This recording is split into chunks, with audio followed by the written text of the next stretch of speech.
मनोजदादा जरांगे यांना समर्थन देण्यासाठी आज आम्ही वकील बांधव या ठिकाणी जिल्हा न्यायालयामधून तर क्रांती चौकापर्यंत जे आहे तर समर्थन देण्यासाठी एकत्र आलेलो आहोत। खरं तर मराठा समाजाला ओबीसीमधून आरक्षण मिळालं पाहिजे ही मागणी जी आहे तर मनोजदादा जरांगे यांची आहे आणि त्यांच्या मागणीला आमच्या संपूर्ण वकील संघाचा तथा सर्व संपूर्ण वकिलांचा पाठिंबा या ठिकाणी आम्ही दर्शवितो। आज या ठिकाणी जे आहे तर मराठा समाजाची अत्यंत दयनीय अवस्था झालेली आहे। आज ग्रामीण भागामध्ये आपण जर बघितलं शिक्षणासाठी असो नोकरीसाठी असो प्रत्येक व्यक्तीला जे आहे तर भटकंती करावी लागते आणि मराठा समाज जो आहे तो मोठ्या प्रमाणामध्ये मागासलेला दिसून येतो।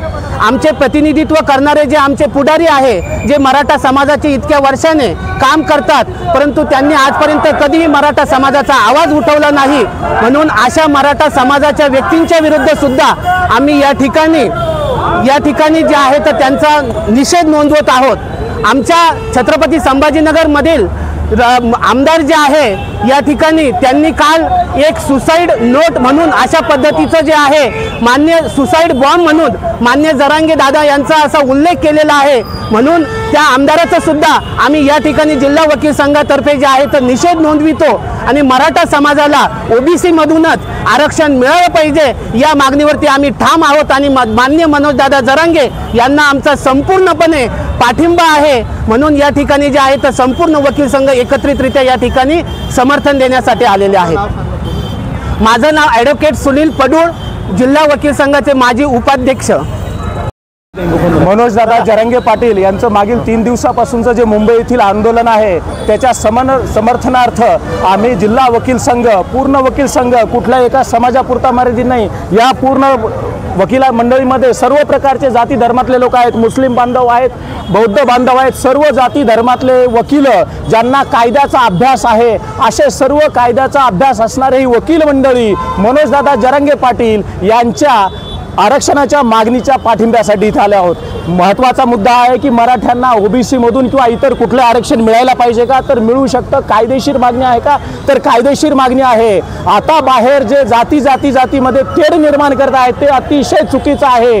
ओबीसी हा प्रवर्ग आहे, ती कुणाची मक्तेदारी नाही आणि या ओबीसी मधला मुस्लिम, ओबीसी मधला इतर बंजारी, ओबीसी मधलं इतर सर्व समाज आमच्या सोबत आहे। तेव्हा आणि कायद्यामध्ये टिकणारं जे आरक्षण आहे आपल्याला माहिती आहे सुप्रीम कोर्टाचा निर्णय कुठल्याही एका जातीला आरक्षण मिळू शकत नाही, जातीच्या नावावर आरक्षण मिळू शकत नाही, ते इतर मागास वर्गामध्ये मिळू शकतं। ती इतर मागास वर्गाची जी यादी आहे त्या यादीमध्ये कुणबी हा अगोदरपासूनच आहे आणि आता जर आमच्याकडे नोंदी सापडत आहेत तर आता फक्त आम्हाला प्रमाणपत्र मिळतात। परंतु आज आपल्या समोर सांगू इच्छितो कुठल्याही प्रमाणपत्राद्वारे आमची कास्ट व्हॅलिडिटी झालेली नाहीये। त्याच्यामुळे हे सरकार, हे विरोधी पक्ष, हे राजकारणी हे सर्व मराठा समाजाला फसवत आहेत। मराठा समाजाची बाजू मांडणारा आणि मराठा समाजाला समाधान देणारा एकमेव व्यक्ती मनोजदादा जरांगे पाटील।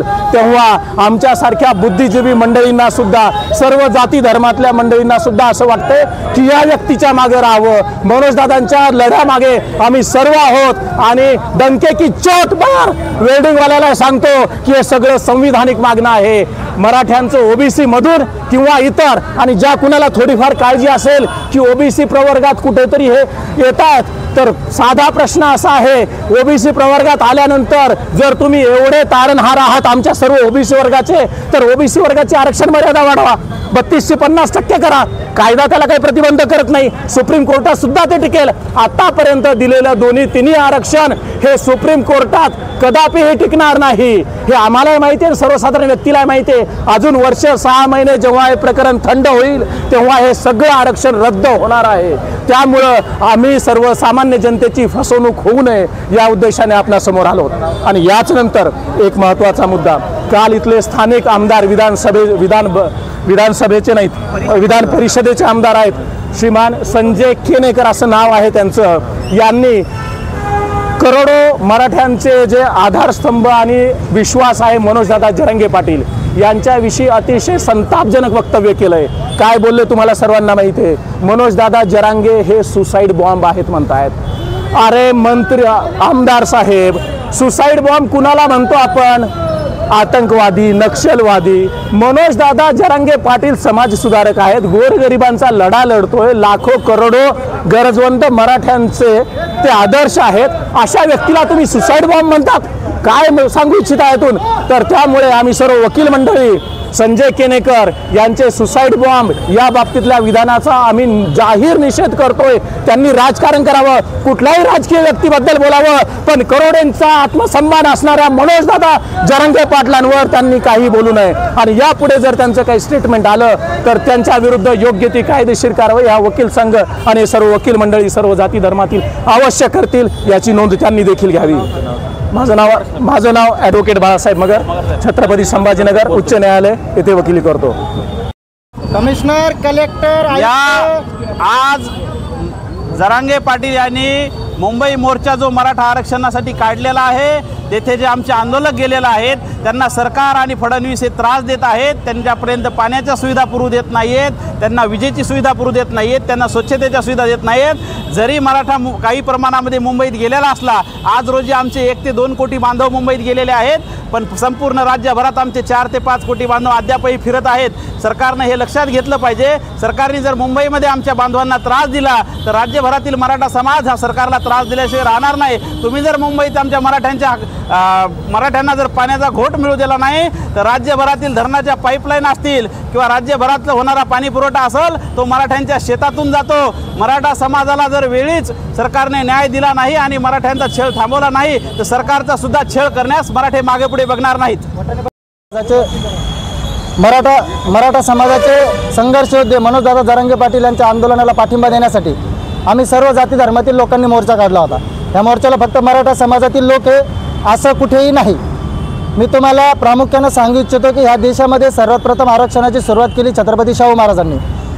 ते मराठा जातीतून येतात पण त्यांनी मराठ्यांना आरक्षण दिलं नाही, कारण त्यावेळेच्या संकल्पना वेगळ्या होत्या। आरक्षण ही श्रीमंत होण्याची संकल्पना नाही किंवा योजना नाही, हे पण शाहू महाराजांना माहिती होतं। म्हणून प्रवाहाच्या बाहेर असलेल्या समाजाला प्रवाहात आणलं तरच इथल्या देशाचं, मातृभूमीचं, मातीचं कल्याण होईल, त्या माणसाला माहिती होतं। आणि म्हणून शाहू महाराजांनी दलित समाजाला नौकऱ्यांमध्ये 50% आरक्षण दिलं।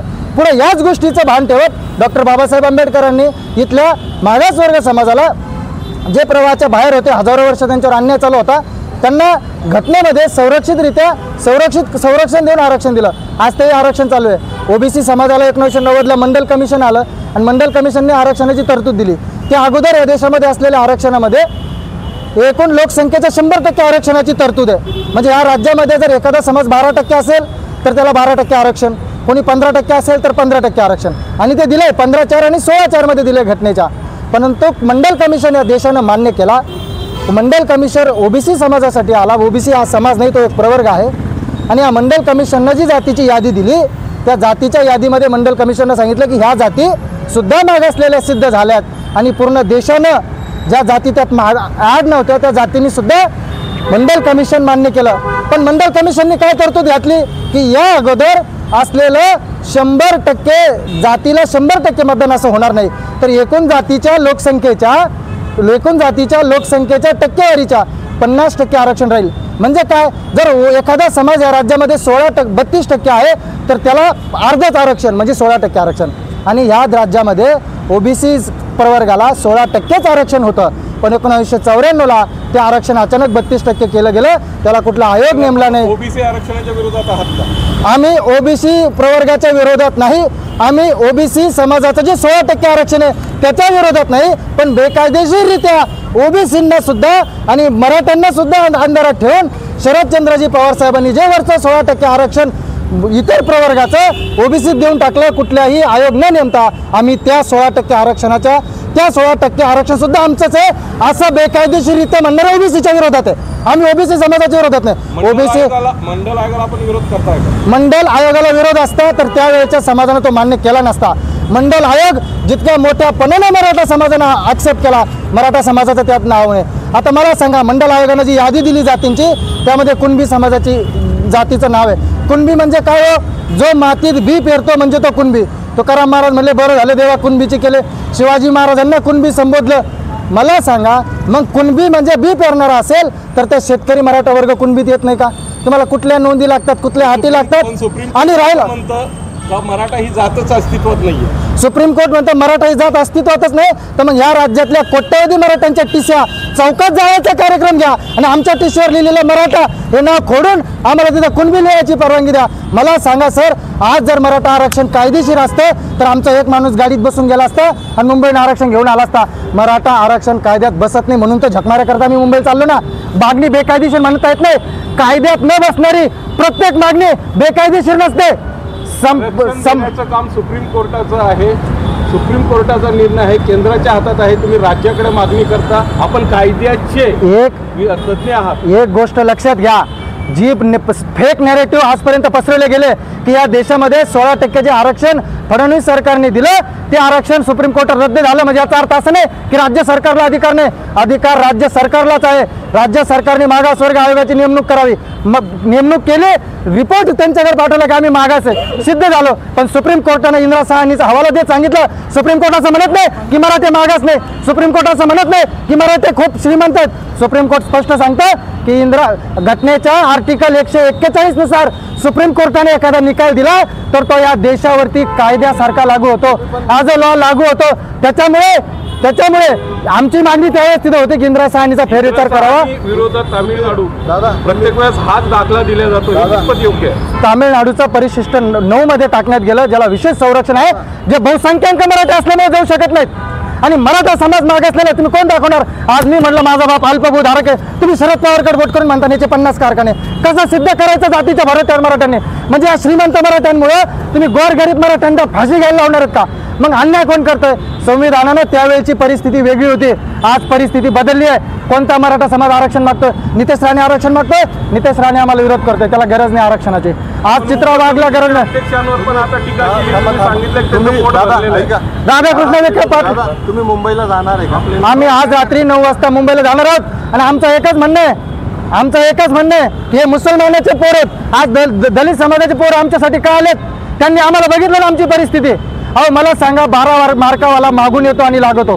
त्याची 2 पिढ्यांनी आरक्षणाचा फायदा घेतलाय, पण त्या मुलाला का तुम्ही त्याची शैक्षणिक सवलतीत द्या ना, पण तुम्ही जागांमध्ये कुठलं आरक्षण देताय? ज्या पोराला 12 मार्क आहे तो शेतकऱ्यांचा पोरग आहे, त्याला तुम्ही लावत नाही, 10 मार्काला लावता. आमचं म्हणणं एकच आहे की तुम्ही बुद्धिमत्ता काय आरक्षणात ठेवताय?